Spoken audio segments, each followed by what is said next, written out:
Welcome to a Dynamo Spotlight on Snorre Valdimarsson. Today, Kristin Barbato, co-founder and president of Dynamo Energy Hub, interviews Snorre Valdimarsson, partner at Thommessen. Snorre is a valued member of the Dynamo Advisory Board, offering critical expertise and crucial guidance on the state of the world's energy transition. This countdown is my favorite part. Hey, Snorre, good morning, good afternoon, actually. Thank you so much, and good morning to you, Kristin. It's wonderful to see you. The last time I saw you, we were in New York, and it was very eventful, lots of great stuff going on during Climate Week. But I'm very excited to catch up with you now and hear a little bit more about what's been happening with you and learn more for our members and about what it is that you're doing within the energy transition and a little bit about how you got here. So thanks everybody for joining us today. I'm Kristin Barbato, hosting our Dynamo Spotlight On series, and we're spotlighting one of our advisors today. So Snorre, why don't I ask if you can give a little brief introduction about yourself? Thank you so much, Kristin. I'm really happy to be here. So about me, first and foremost, I'm the father of three really clever, smart, beautiful girls. That's sort of number one priority for me. Number two, I do work in renewable energy, the green transition, in a law firm called Thommessen. I'm based out of Oslo, Norway. And my relationship with Dynamo goes back to the other founder, Mead. Back in the late 90s, I was an exchange student in Keene, in New Hampshire, tiny town in New Hampshire. And I met Mead. And then we both, quite surprisingly, ended up working with renewable energy and kept in touch. And been doing so for, I guess, 25 years. So that's sort of my connection with Dynamo. When it comes to renewable energy, and the green transition, I was quite lucky. I started working in a law firm going out of law school. And one of the first clients I worked with was a founder who had founded a company called Renewable Energy Corporation. And at one point in time, that was the largest solar panel manufacturer in the world. And when that company IPO'd, he sold out and he started just a massive amount of companies within the green shift. And I got to work on most of them. That included EV vehicles way before Tesla. It was separation technology for thorium, for nuclear power. It was solar, wind, everything in between. And then back in 2008, I was asked, do you want to join a company called Scate? And yes, that was a no-brainer. I do think also part of the pitch was that I could retire within 5 years. So that's 16 years ago, and now I sell my services by the hour. So didn't work out as planned, but still. So I came into Scate as employee number 7. Used to brand myself as 007 in the company, and we started doing basically solar power in Europe, and then branched out until we were 1,000 employees, IPO'd, and doing wind, solar, battery storage, hydrogen, ammonia, and hydropower. So that's sort of me. It's so exciting. And of course, I love that our backgrounds are this mutual connection between Mead. Mead has a tendency to, once you become friends with her, you're friends for life. I have a similar story about how I got involved with Dynamo with Mead, as we've known each other for many years. And she approached me and said, we're going to do this thing. I have this concept, and here we are several years later. But Mead being the connector is not an uncommon story around Dynamo. So one thing I was actually curious about in terms of some of your thoughts on how entrepreneurship has been, what are some of the trends that you see with entrepreneurship, having been a successful entrepreneur in a few ventures now, especially in energy and climate? Like, what are some of the things that you're seeing that are happening with entrepreneurs specifically within the energy transition? I think just number one, I think right now is a bit tough because renewable energy is all about cost of equity. Mm-hmm. Interest rates are up, which means that the cost of equity is up. So it's difficult to find those viable projects, and money is a bit more scarce than it was just 2 years ago. That said, I do think that 2 years ago, you saw a lot of companies coming up, entrepreneurs, where access to cash was too easy. So they were pretty much PowerPoints with a good idea, but they got money too easy. I actually think it's better right now because now you have access to really talented people and you get to learn capital discipline early on. But we do see quite a lot of startups, and I do think within the renewable, the green shift, that's what's going to drive it forward because it's a lean business. You have to be nimble and fast, and you have to have capital discipline. And that's not necessarily a perfect combination with the super majors transitioning into renewables. I do think they have a role to play, definitely.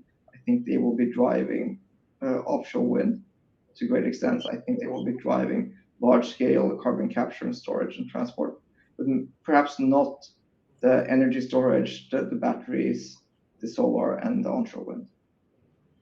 Oh, I'd like to dig into that a little bit more with battery storage and offshore wind for a moment, but I just wanted to comment. I think something you said about having capital discipline, especially during a time where raising capital might be more difficult, I think is lending itself to another trend that I've heard others speak about during others I've met through our Dynamo network, is that they're seeing another trend within entrepreneurship in this field, that there's a lot more experienced management teams that investors are looking at. And I think it's because of some of that financial discipline, running teams, being able to pivot during times that are difficult. I mean, obviously, pandemic was something that shocked the world. How are you feeling about some of these types of trends in terms of experienced entrepreneurs? Are you seeing some of that as well? Yes, multiple serial entrepreneurs who've done sort of one or two successful exits. And then we do also see sort of ex-C-suite people who wants to do a shift. And they're quite senior and they know what they're doing and they're building teams. And it was quite interesting. Just 2 weeks ago, I hosted an alumni for ex-Scottish people in the Oslo area. And it was 80 people, mostly now C-suite or sort of senior management people.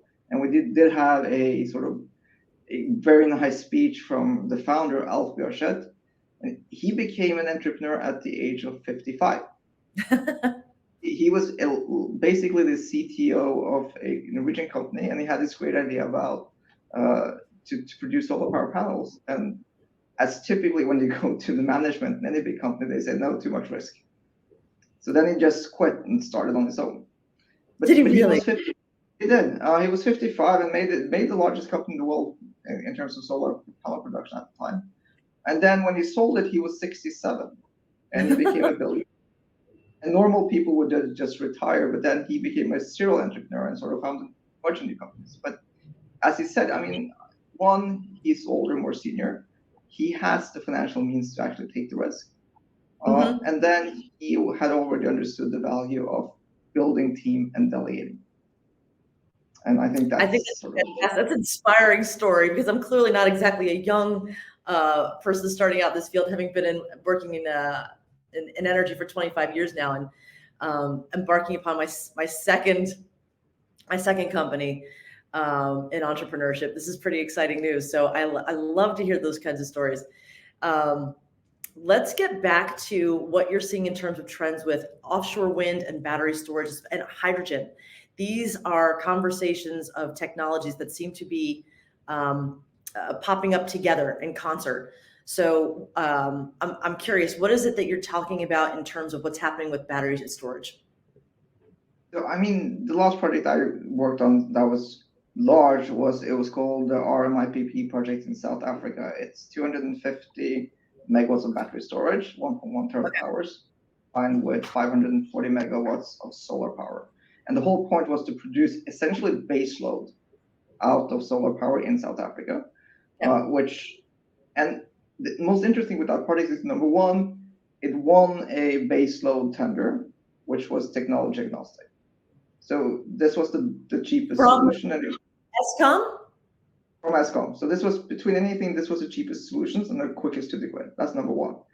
Number two interesting thing is that 30% of the power is basically just put into ground because there's no grid capacity. So you have 30%, you can just, if you update the grid, you can put it on. Number two. Number three, that was 12 months ago when we placed the battery order, and the prices has gone down 25% since. So battery prices have gone down 25% in the last year. That's what we're seeing. So basically, if you follow that scale and you do believe in that cost reduction plan, you will start to see that wind, solar, and battery will be able to provide base load at the levelized cost of energy that can compete with other technologies where the conditions are right. I'm curious. I've spent some time in South Africa, and what's interesting to me is that it is commonplace for their rolling scheduled blackouts that they have. Every day, every week, it's a different schedule. If this is a solution, it sounds like this is a private sector solution. It's Eskom, but everything. I mean, this is Eskom. The good thing about it is showcasing that you can get private companies to actually fund the battery storage, which will solve grid issues. You don't necessarily have to upgrade the grid massively, but you can do both and you can get more access. So that's key. But this was privately funded, privately banked, all bankable and economically feasible, and probably the best project that I worked on in 2023. That is great. That is just an incredible story. I love hearing that. And so I should ask, what other types of projects or big things are you working on these days? So offshore wind has been a big part of my daily life the past 6 months. Yeah. In Norway, there's a huge tender coming out. Well, it has come out. There's one bottom fix, 1.5 gigawatts, then a floating, which is 3 times 500 megawatts. And the bid date for the bottom fix was on the 15th of November. So advised one of the super majors in that. Very interesting to see how that's going to pan out. And then on the floating, that's still up to debate when the bid date will be. New technology, but it will be the game changer for the North Sea. So is that something that that will have less capacity because of the nature of the structure itself, or? No, not necessarily. I think the floating portion is more a technology development and cost reduction scheme as well. So the government wanted 2 winners, of which 2 will get a CFD type structure, and the third will have to just make it economically feasible on its own. But it's more to drive costs down, to see that floating can be something that can be used in scale in the North Sea. Norway has quite heavy depths, so it's not ideal for bottom fix. And when I say bottom fix in Norway, it's still 200 meters below sea level. Wow, that's interesting. So this is almost like diversifying the offshore wind infrastructure itself. That's very interesting. I wonder if we'll see more of that kind of coupling in other parts of the world, or if this is something that's like Norway's leading the way here. I think I think you will see it outside of Japan, the coast of Japan. You will see probably likely out of Philippines and Korea. So where it's large depths but great wind, you will see it, but it's expensive. It has a levelized cost of energy, which is probably twice the price of onshore wind, where the wind resources are good. Is it really? This be something that is this being done mostly for diversification of the resources themselves? Yes, and also, I mean, Norway is steering towards a power deficit. We're 99% hydropower. So this is basically just add-on capacity because we are steering towards a deficit. And then in time, I think you will have hybrid cables, so you will connect into the UK and Europe. Oh, that's fantastic. This is going to be interesting. So this will be 2 tenders that will probably be announced in 2024? Yes. Excellent. Well, good luck with those. That sounds interesting. We'll see. Okay, so we've covered battery storage and solar, offshore wind. You also mentioned hydrogen. This was something of a big topic when we were in New York during Climate Week. I wonder if you could comment a little bit about what is it you're seeing in terms of hydrogen these days and the outlook for 2024 and beyond. No, it's extremely exciting. I do think hydrogen or green ammonia is one of the keys to sort of decarbonize the hard to abate sectors. It's a bit of a chicken and the egg situation right now. I think there's a lot of discussion about it, but you need someone to take the offtake. And this is where renewables is different from the E&P industry. This is project finance. You need long-term secured cash flows from bankable off-takers. And there's probably only 3-4 large entities in the world who is taking large volumes of ammonia or hydrogen. The Norwegian project, we're working on several, but One of the ones I found most interesting is where we're working on behalf of the bank funding it. And it's a project where the state basically had a request for proposals for ferry operations in the northern part of Norway. And in order to qualify, you had to commit to having hydrogen-fueled ferries. And that basically then creates the chicken and the egg, where you have someone who actually has to commit to buy something long-term for 15 years. And then that enabled the company to develop a project in the northern part of Norway for hydrogen production, because they had that offtake situation. And then we're financing that. So that will be probably one of the first utility industrial sized hydrogen projects in the world being up and running, hopefully. That's fantastic. That would be very exciting. We've seen kind of the same thing happen with biogas projects. Once you have that off-taker guaranteed cash flow, it solidifies the financing of the project. So it sounds like there's a similar trend there. One last question before I get into a little bit more about the connection to Dynamo, which we covered a little bit just before we end, is I've seen through Dynamo and over the course of the last few years, as there's been more and more trends toward meeting climate goals or other types of governance related to these policies, that there's been more collaboration with majors and innovators. And I'm wondering if you're seeing some of that and how you're seeing that manifest. Oh, clearly. I mean, take an example, Equinor, that's sort of the largest oil and gas company in Norway, a super major by any means of the term. They have partnered with Scatec previously. They have bought 100% of a Danish company called Be Green, and they're allowing them to just be 100% owned, but run solar power in Denmark. They did the same with a company in Poland called Wento, and allowing them to just run and innovate, and setting also up innovation funds to just fund new technology. So that's happening all over the place. I think BP Lightsource is a good example, and there's tons of them. So that's happening. And I do think the super majors are realizing that it's a cost of equity game. It's going to be project finance, and they need to be nimble, and then collaboration is key. Yes, yeah, we keep saying that over and over again. The collaboration is key. You can't innovate alone.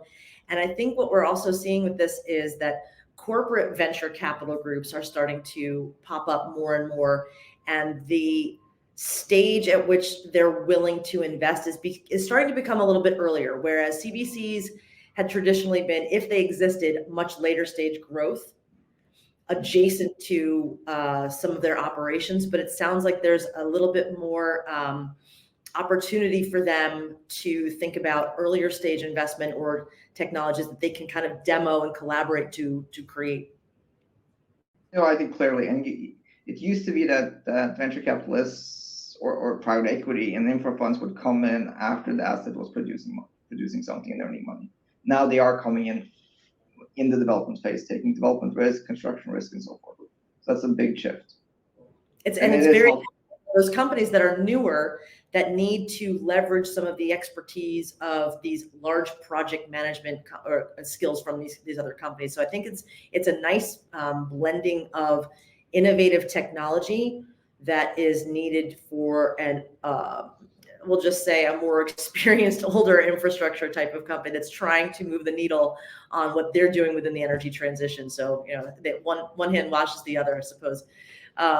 Last question is, so you've been involved with Dynamo now for a while, and we're very, very happy to have your guidance on the board. We're very just excited to have the insights from not only your experience, but also from a whole other part of the world. So I guess the last question I have for you is, how do you see what Dynamo is doing with networking, thought leadership, and co-working spaces in different cities, helping to impact what's going on with the energy transition? And how have you experienced this? I think number one, collaboration is key. As you said you can't innovate alone. I think when we built Scatec, it was based on partnerships, because you basically can't do it on your own. You needed partners, and having a space where you can actually meet others within the field is just supercharges collaborations. That's number one. And then it's all about, I'm a competitive guy. When I meet others who our goal is 15 gigawatts within so and so, we're going to do this. We've done this and this. that triggers me. And then I want to be better. And when it comes to the green shift, I think it's a very, very healthy competition for the world, because Mm-hmm. the more the better. This is not oil and gas, so we should compete, definitely. And the third thing is that you get to test ideas, and then you can very often see on the facial expression if you're completely off or if you're kind of hitting the mark. So it's a good sounding board as well. Personal connections that really make a difference in how you build your relationships with not just people, but the people you're going to do business with for long-term projects, right? I think I had a really interesting discussion when I was with Dynamo in New York during UN Climate Week, where we were talking about sort of the cost roadmap for offshore wind and price reductions. And people are having extremely different view on where cost is coming.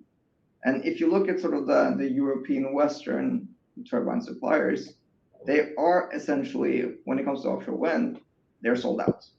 They're losing money. And it's predominantly steel. So it's difficult to see the cost reduction, right? Where is it going to come from? And then you add on China and you see all these new suppliers coming out with 20% lower prices. That's probably where the cost reduction is going to come. And you get to test these different ideas and see who is comfortable to doing what when. Terrific to meet so many interesting people in New York, deep knowledge of the industry, and from basically every single layer. Well, we're so glad to have your voice as part of that community that we're creating here. And thank you so much for your time. I know you've got lots on deck as you're getting ready for the holidays with your family, which is when we're filming this right now. But best to you in 2024. Looking forward to seeing you soon. Likewise, and thank you so much for having me. This has been a Dynamo Spotlight on Snorre Valdimarsson. You can find more of Dynamo's work on our website, dynamoenergyhub.com, as well as LinkedIn, Instagram, and of course, YouTube. Thank you for listening. We'll see you next time.